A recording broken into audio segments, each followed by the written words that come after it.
Whose information is it anyway? Political commentary is so exhausting in nature because it's circular and it's repetitive. And most of the time, I just want to get off this cycle. So, in this episode, I'm going to talk about information, its use, whose is it anyway, and how can we find ourselves engaging with it without getting fed up or getting completely lost in the source. I am Serena. Welcome to my YouTube channel and Substack. It's awesome to have you here. So, I have been creating political and media commentary content on a dedicated YouTube channel that you can find.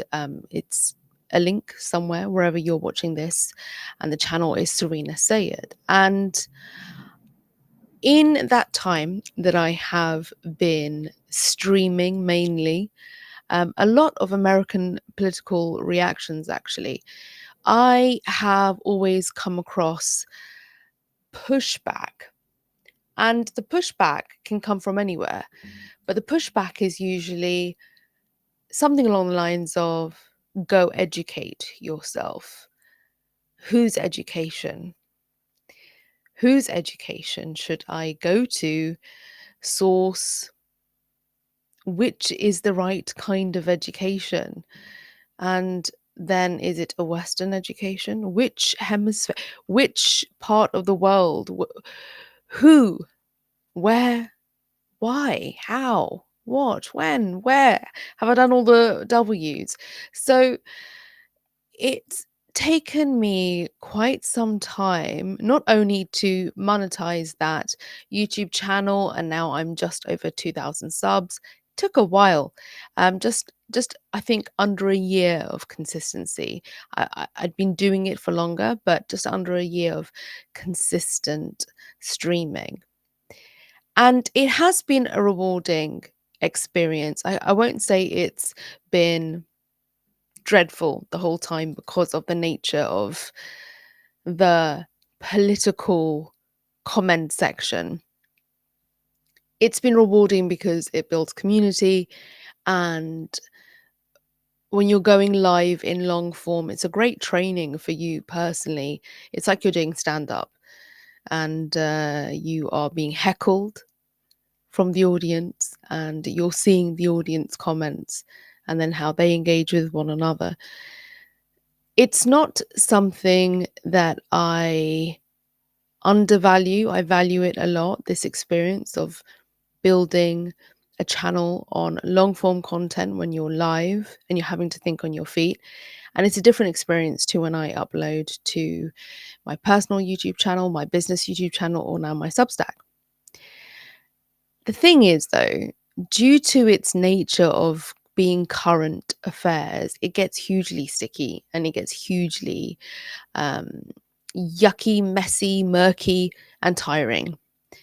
And viewers can get emotional because they are so attached to their positions. And I myself feel as well that I'm judged for taking a position, or I take one, right, on an issue which I think I'm being neutral or fair, but from somebody else's perspective, I'm being very biased.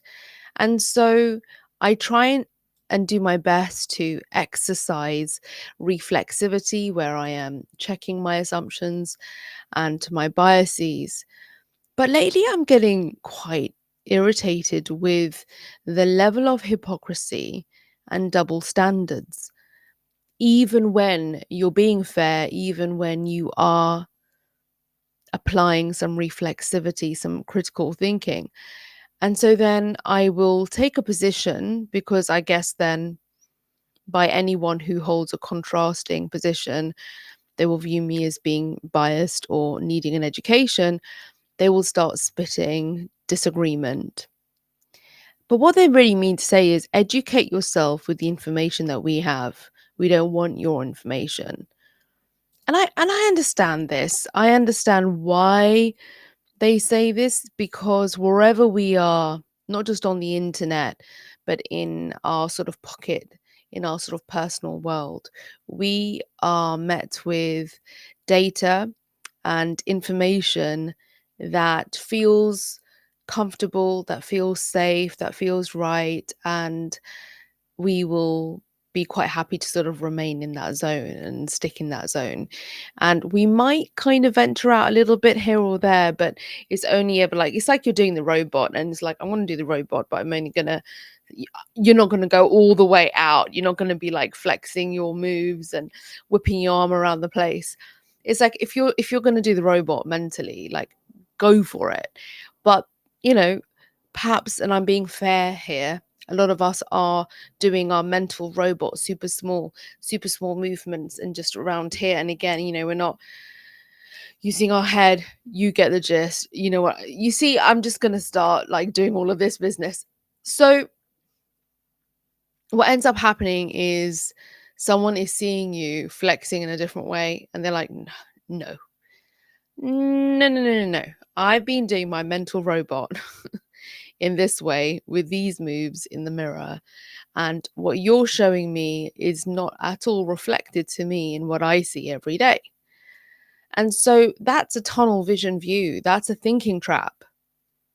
And it's massively frustrating. And I don't think there's any escaping it with the AI factor. So what do you do? Do you just get on with it if you're in the part of the commentariat, or do you get off this cycle? And I'm not quite sure what I'll do yet. But what I do know for sure is that if you're going to be in this mix, if you're going to be a commentator, streamer, writer, if you're going to share ideas and it's about culture and it's about society, then you have to accept that there will be pushback, there will be disagreement. If you're making your opinions, thoughts, ideas, suggestions known publicly, then of course you're going to receive perhaps some contrasting opinion. And that should be completely okay, should be completely fine. On a personal level though, that can be exhausting because you're then having to check your reactions, constantly exercise that, okay, I'm going to respond, I'm not going to react. That can get quite tiring. And depending on your life circumstances, how you are taxed mentally and emotionally, is this something that you are willing to do on a regular basis, on a consistent basis, quite frequently?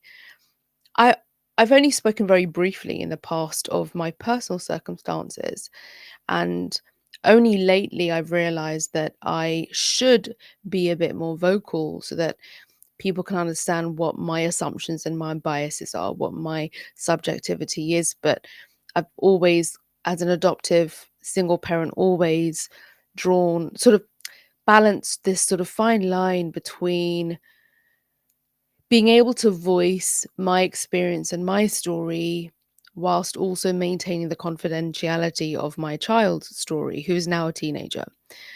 And when you are, and I am being so very careful here, because I do value privacy, but when you are a neurodivergent person doing parenting that's quite challenging due to neurodivergence as well as disability, you're going to be taxed. It's so taxing being a carer. And when you're doing it on your own, then it's doubly, triply, whatever. And so then there you have my sort of bias, my background, the subjectivity, my context that informs why I would then therefore get more tired, more exhausted when dealing with all of this online mucky, murky stuff. And I just want to get under my weighted blanket, which I actually thankfully don't have to do as much because I found some other self-soothing, regulating practices, which I'll share. And I do sometimes share on the channel, and I will share on Substack since it's new. But it being online and being engaged in the debate and putting forth suggestions takes a particular kind of character, but also discipline. And so if you're doing that, then that's fantastic. Whose information are you using? And do you accept that your information needs to evolve constantly, or are you so attached to a position or to an ideology, or do you give complete blind allegiance to one set of values or thoughts? Are you in a thinking trap? Have you ever asked yourself, wait, am I in a thinking trap? And on a personal level, I find myself in a thinking trap, or traps plural, because we are humans and we have a brain that works in a complex way, and we have ego and all the rest of it. And so at some point in our personal and professional lives, we are going to get in our own way. We might get into habitual sort of dysfunction, and that could lead to thinking a certain way in a repetitive way, and there could be a pattern there, and that's a thinking trap. And so we could be observing personal life or professional life through a lens that is actually part of a thinking trap. Like, have you ever asked yourself or wondered, hang on a second, am I routinely seeing this a certain way because I'm in a thinking trap? And I think it's useful for all of us. This is probably a strand within the whole media literacy conversation. And I don't purely just talk about media literacy in a technical way, when it is part of um, a greater whole, which is holistic thinking, which is being a critical thinker, having reflexivity, um, and being open to new information. So, this is my information. I hope you appreciated this episode. And I'm going to go and do my usual, which is a mental health walk. Yoga was done first thing in the morning, and I have been doing some self regulation to manage stress since then, and have just managed to do this. So it's a big green tick for me.